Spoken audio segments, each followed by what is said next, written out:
What's it going to take for his supporters to wake up, and what am I doing to fight the extremism? Let's start at the bottom before we get to the top. To fight extremism starts with education and the recognition that we are living in extreme times. I'm utilizing various platforms to hope to point toward that which is extreme and that which is unfolding, with a variety of success and insignificance, because I am by far not large enough to truly move the peg in such a significant way that it's a one-stop shop as far as change is concerned. But I hope to contribute my small part. The reason why I'm pointing at that before anything else is because this is, in my opinion, where the bedrock is. Because unlike centuries past, where we were able to have one unifying voice, larger than life, rallying the people to bring about change, we do not have that function anymore. If we did have such a voice, such an individual stepping up and basically uniting the people, this individual would take the fate of falling out of a hotel window or eating something that they are surprisingly allergic to, Russian style. Which means that our resistance and our unity has to come through decentralized, pocketed, localized approaches. This makes it incredibly difficult because there still has to be some form of organization that is overarching, and there still has to be some unifying effort, if you will, to drive towards the same goal, but in a decentralized way, which makes this unbelievably challenging.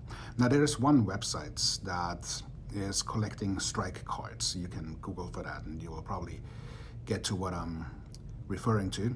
Their aim is to get to 3.5% or 11.4 million, if I'm not mistaken, signatures before they call for a general American strike. Now, this could be one such opportunity to move the peg enough to induce change. Now, will we get to 11 million people participating and committing? And by that, I mean truly committing, not just performative lip service. I doubt it, because we're still living in a country of rugged individualism. We have not discovered that collective action is where we actually need to be, even though numerous unions have shown us that this is the way forward. Individually, we have not arrived at that epiphany and recognition quite yet. This brings me to the top of your question. What will it take?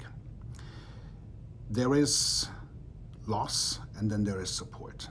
And at some point in time, the loss will be disabling to the support, meaning there is a proportionality, if you will, to where the sustained losses are greater than the emotional validity of supporting someone who is causing the losses.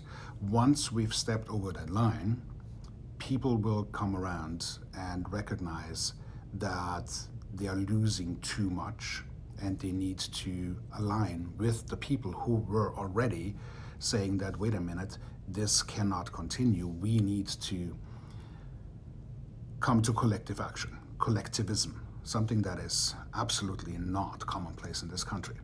Now, when will that be? That's anyone's guess. I think it's going to lead through that path of substantial losses at a level and numbers that I think we can't even fathom, because there are 340 million people in this country, and we need a substantial amount of pain before we are willing to come out of the corner swinging. Will we? Yes, because that's the way of history. It's always been like that. The ruling class has always pushed until they pushed it over the edge. The same is going to be true this time. It's going to look different, it's going to feel different, it's going to take a different path. But at the end of the day, we, the people, will come out swinging, and we will then face the ultimate outcome, which is death in the name of the cause, before we continue to live in despair.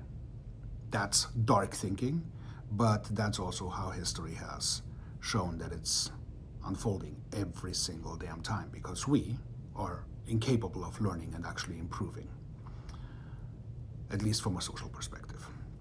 So that's, I hope, answering your question here.